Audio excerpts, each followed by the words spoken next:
शुरुआत में हमको एक छोटी बच्ची को दिखाया जाता है जो कि रात के वक्त अपनी डॉल के साथ भाग रही होती है और फिर भागते हुए वो अपने घर के अंदर जाकर छुप जाती है। लेकिन तभी अचानक से वहाँ पर कुल्हाड़ी लेकर एक व्यक्ति आता है जो कि उस बच्ची के बॉडी के टुकड़े कर देता है। और यहाँ पर हम देख पाते हैं कि जब वो ऐसा कर रहा होता है तो उस बच्ची के खून के कुछ छींटे उसकी डॉल के ऊपर गिर जाते हैं। जिसके बाद अगले सीन में पुराने न्यूज़पेपर के जरिए ये पता चलता है कि ये घटना 12 अगस्त 1947 की है और उस रात के बाद से ही बॉडी सर्च नाम का खेल शुरू हो गया था, जिसके अंदर उस बच्ची की स्पिरिट हर साल 12 अगस्त की रात को कुछ स्टूडेंट्स को चुनती थी और फिर उन स्टूडेंट्स का काम उस लड़की के कटे हुए बॉडी पार्ट्स को ढूंढकर एक कॉफिन के अंदर रखने का होता था। और जो व्यक्ति ऐसा नहीं कर पाता था वो हमेशा के लिए इस बॉडी सर्च गेम में फंसकर रह जाया करता, यानी कि एक लूप की तरह। अब इसके बाद में अगला सीन हमको प्रेजेंट टाइम का दिखाया जाता है और यहाँ पर हम आस्का नाम की एक लड़की को देखते हैं जो कि सुबह सुबह रेडी होकर अपने स्कूल जाती है, जहाँ पर रास्ते में हमको आस्का के क्लास के कुछ स्टूडेंट्स की बातों से ये पता चलता है कि आस्का के एक भी दोस्त नहीं है क्योंकि शायद वो एक इंट्रोवर्ट लड़की थी। जिसके बाद में जब वो रास्ते में होती है तो उसे एक कैट नजर आती है जो कि अगले ही पल एक बस के नीचे आकर खत्म हो जाती है। जिसके बाद में आस्का अपने स्कूल पहुंचती है जहां पर हमको पता चलता है कि उसके क्लास के अंदर सोता नाम का एक डरपोक लड़का है जिसे क्लास के कुछ स्टूडेंट्स अक्सर बुली किया करते थे। जिसके बाद लंच टाइम में सभी स्टूडेंट्स ग्रुप बनाकर लंच कर रहे होते हैं, लेकिन आस्का का कोई दोस्त ही नहीं था, इसलिए वो अपना लंच बॉक्स लेकर स्कूल के प्लेग्राउंड में चली जाती है जहां पर उसे सामने के कुएं से ढेर सारे हाथ निकलते हुए दिखाई देते हैं, जिसको देखकर वो काफी शॉक्ड हो जाती है। लेकिन फिर अगले ही पल वो सभी हाथ गायब हो गए थे। जिसके बाद में आस्का वापस से स्कूल के अंदर जाने लगती है, लेकिन तभी फिर से उसे पीछे से एक बच्ची की आवाज सुनाई देती है जो कि ये बोलती है कि प्लीज मेरी बॉडी ढूंढ दो। लेकिन आस्का जब पीछे मुड़कर देखती है तो वो बच्ची वहां से गायब हो गई थी। और दोस्तों ये वही मूवी की शुरुआत वाली बच्ची होती है जो कि अब एक स्पिरिट बन चुकी है, यानी कि वो अपने अगले शिकार या फिर ये कहें कि खेल खेलने के लिए बच्चों को चुन रही थी। जिसके बाद अगले सीन में आस्का अपने घर आ गई थी और फिर तभी अचानक से उसके मोबाइल पर एक अननोन नंबर से मैसेज आने लगते हैं जिसमें ये लिखा होता है कि क्या तुम जानती हो कि रेड पर्सन रेड क्यों होते हैं? क्योंकि उनको ब्लड में सोक किया जाता है और अगर तुम भी पकड़ी गई तो तुम्हें भी ब्लड में सोक किया जाएगा। और अब इन मैसेजेस को पढ़कर आस्का इतनी डर जाती है कि वो मोबाइल को टेबल पर फेंक कर सोने चली जाती है। अब तभी अचानक से ही हम ये देखते हैं कि जैसे ही रात के 12 बजते हैं तो आस्का अपने स्कूल के चर्च के अंदर पहुंच जाती है, जहां पर उसके अलावा उसके क्लास के 4 और स्टूडेंट होते हैं जिनके नाम यहाँ पर ताकाहीरो, सोता, रिए और रूमिको थे। और साथ ही साथ यहाँ पर आत्सुशी नाम का भी एक लड़का होता है जो कि कुछ साल पहले आस्का और बाकी चारों के साथ इन्हीं के क्लास में पढ़ता था, लेकिन फिर बाद में उसने स्कूल आना ही बंद कर दिया। यानी कि यहाँ पर इन 6 स्टूडेंट में से जो 5 स्टूडेंट होते हैं वो करंटली एक साथ एक ही क्लास में पढ़ रहे थे। लेकिन यहाँ पर आत्सुशी काफी टाइम पहले ये स्कूल छोड़ चुका था, लेकिन फिर भी ना जाने कैसे वो इनके साथ यहाँ पर पहुंच गया। खैर अभी यहाँ पर ये लोग सोच ही रहे होते हैं कि ये अचानक से स्कूल में कैसे पहुंच गए कि तभी आत्सुशी वहाँ से बाहर की तरफ जाने लगता है। लेकिन फिर अगले ही पल वहाँ पर उसी छोटी बच्ची की स्पिरिट आकर आत्सुशी की बॉडी के 2 टुकड़े कर देती है, जिसके बाद वो स्पिरिट रूमिको को भी मार डालती है। फिर आस्का और बाकी बचे हुए स्टूडेंट्स वहां से भागकर लाइब्रेरी में जाकर छिप जाते हैं, लेकिन फिर खून से लथपथ उस बच्ची की स्पिरिट बारी बारी से इन सभी को खत्म कर देती है। जिसके अगले सीन में आस्का अगली सुबह अपने बेडरूम में उठती है जहां पर उसे लगता है कि उसने पिछली रात को कोई बुरा सपना देखा होगा और इसलिए वो रेडी होकर अपने स्कूल जाने लगती है, जहाँ पर उसे रास्ते में वापस से वही सब चीजें नजर आती है जो कि उसने पिछले दिन देखी थी,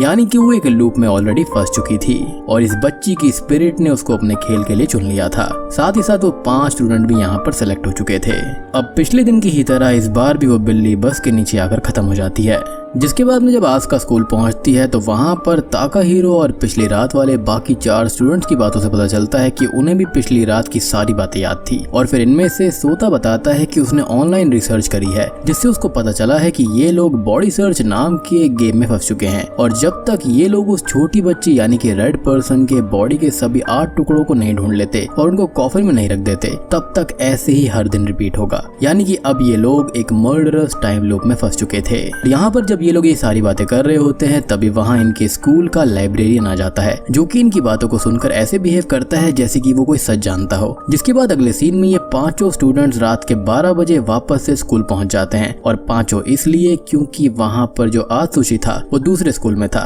या फिर ये कहें कि वो स्कूल आता ही नहीं था। और अब ये आत्सुशी को भी अपने साथ रेड पर्सन के बॉडी पार्ट्स को ढूंढने को बोलते हैं, लेकिन वो इस गेम में पार्टिसिपेट करने से मना कर देता है, जिसके बाद से ये लोग रेड पर्सन की बॉडी ढूंढने में लग जाते हैं। अब ताकाहीरो क्लासरूम में लाइट्स ऑन करके आस्का के साथ बॉडी पार्ट्स को ढूंढने लगता है और फिर उनको रेड पर्सन का एक कटा हुआ हाथ मिल जाता है, लेकिन तभी वहाँ पर रेड पर्सन आ जाती है, जिसके बाद ताकाहीरो उसको डिस्ट्रैक्ट करता है और आस्का उस हाथ को रखने के लिए चर्च में रखे हुए कॉफिन की तरफ भागती है। लेकिन इसी बीच रेड पर्सन बारी बारी से ताकाहीरो समेत बाकी सभी स्टूडेंट्स को खत्म करके आस्का की तरफ बढ़ती है, लेकिन लकीली आस्का ने उस हाथ को कॉफिन के अंदर रख दिया था, जिसके बाद अगले ही पल रेड पर्सन उसको भी खत्म कर देती है। ऑब्वियसली यहाँ पर 8 पार्ट थे, लेकिन उसने एक ही पार्ट को कलेक्ट किया था। अब ये लोग वापस से अगली सुबह में पहुंच जाते हैं और इस बार रास्ते में जाते वक्त ताकाहीरो और आस्का साथ मिलकर उस बिल्ली को बचा लेते हैं, यानी कि इस बार इन्होंने इस लूप के अंदर एक चीज डिफरेंट करी। जिसके बाद में वहीं पर रूमिको और रिए भी आ जाती हैं, जो कि काफी खुश होती हैं क्योंकि पिछली रात इन लोगों ने टीम वर्क करते हुए रेड पर्सन के एक बॉडी पार्ट को ढूंढ लिया था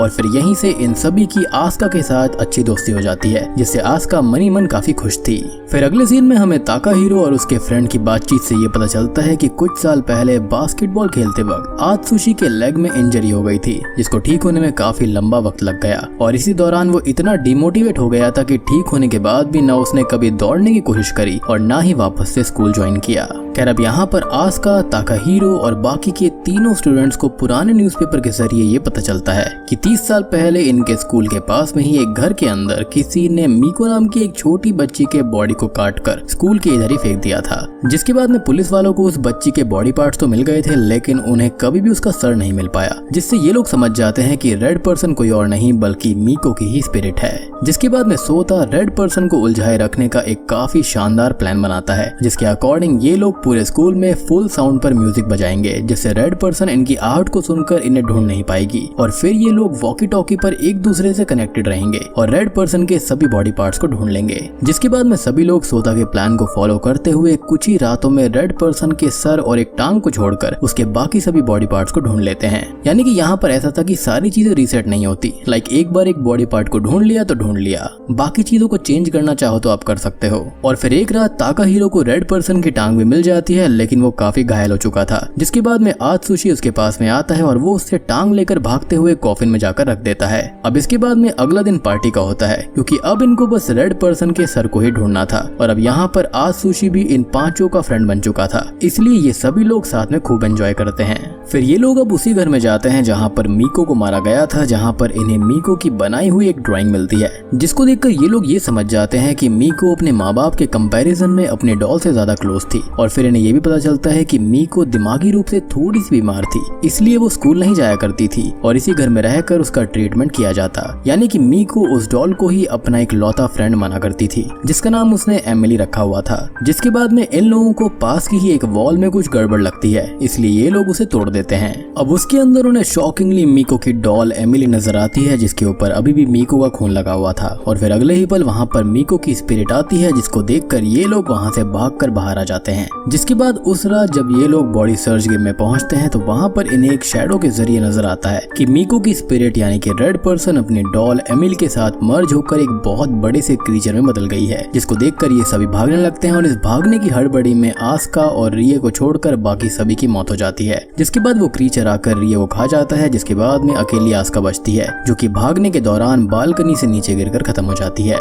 फिर अगले दिन जागने पर जब आस्का स्कूल जाती है तब वहाँ पर ताकाहीरो, सोता, रूमिको को छोड़कर क्लास में किसी को भी रिए के बारे में कुछ याद ही नहीं रहता। ऊपर से रजिस्टर के अंदर भी उसका नाम गायब हो चुका था, जिसको देखकर ये लोग समझ जाते हैं कि उस क्रीचर के द्वारा खाए जाने पर असल दुनिया के अंदर रिए का अस्तित्व मिट गया था। जिसके बाद आस्का लाइब्रेरियन के पास जाकर उससे उस बॉडी सर्च गेम के बारे में पूछती है, जो कि उसको बताता है कि उसने भी अपने स्कूल टाइम में बॉडी सर्च गेम खेला था और इस गेम की खासियत ये है कि जैसे ही ये गेम खत्म होगा आप अपने उन सभी फ्रेंड्स को भूल जाओगे जिनके साथ मिलकर आपने बॉडी सर्च गेम खेला होगा। लेकिन लाइब्रेरियन को इस गेम के बारे में इसलिए याद था क्योंकि उसे उसकी फ्रेंड ने गेम खत्म होने से पहले एक किताब दी थी, जो उसे स्कूल खत्म होने के कई सालों बाद मिली और फिर उस बुक को देखते ही उसे वो लड़की याद आ गई, जिसको सुनकर आस्का काफी दुखी हो जाती है क्योंकि अब वो अपने दोस्तों को वापस से खोने वाली थी, जो कि उसने नए नए बनाए थे। जिसके बाद आस्का शाम में ताकाहीरो को इसके बारे में बता देती है, जिस पर वो उसे अपना बैज देता है ताकि गेम खत्म होने के बाद में जब आस्का उसे देखे तो उसे सब कुछ याद आ जाए। जिसके बाद अगले सीन में सभी लोग बॉडी सर्च गेम में पहुंच चुके होते हैं, जहां पर इनके मन में ये ख्याल आता है कि हो सकता है कि रेड पर्सन का कटा हुआ सर उस क्रीचर के सर सर के अंदर होगा। इसलिए अब ये लोग उस क्रीचर का गला काटने की तैयारी में लग जाते हैं।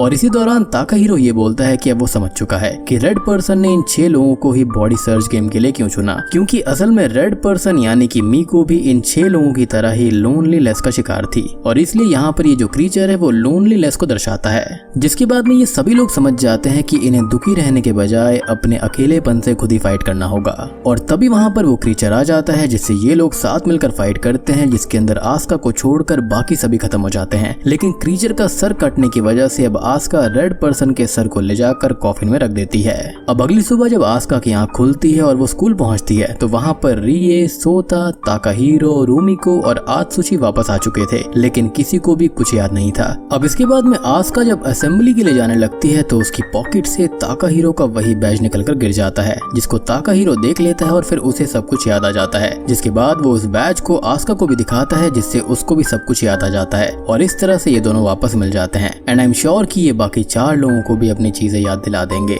लेकिन ये मूवी यहाँ पर अभी खत्म नहीं होती। यहाँ पर एक पोस्ट क्रेडिट सीन भी आता है जहाँ पर शुरुआत में आस्का ने जो एक कुआं देखा था जहाँ से कई सारे ब्लडीड हैंड बाहर आए थे, तो जो कैमरा होता है वो धीरे धीरे कुएं के नीचे जाकर फोकस करता है, जहाँ पर हम एक फटे हुए न्यूज़पेपर को देख पाते हैं जहाँ पर एक हेडिंग होती है और वहाँ पर मीको के डेथ के बारे में लिखा हुआ था। लेकिन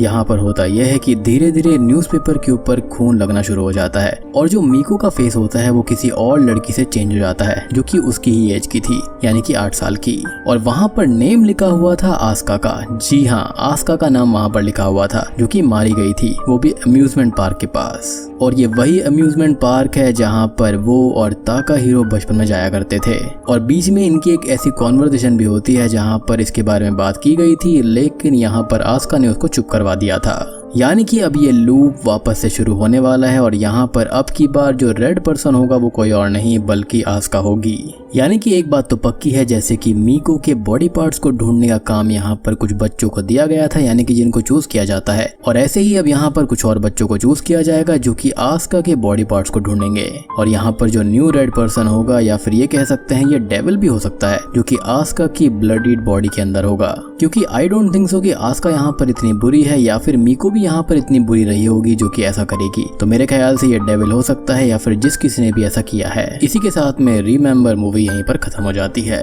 तो दोस्तों ये थी रिमेंबर मूवी की कहानी। पसंद आई है तो वीडियो को लाइक कर देना, चैनल के ऊपर नए हैं तो सब्सक्राइब कर लीजिए।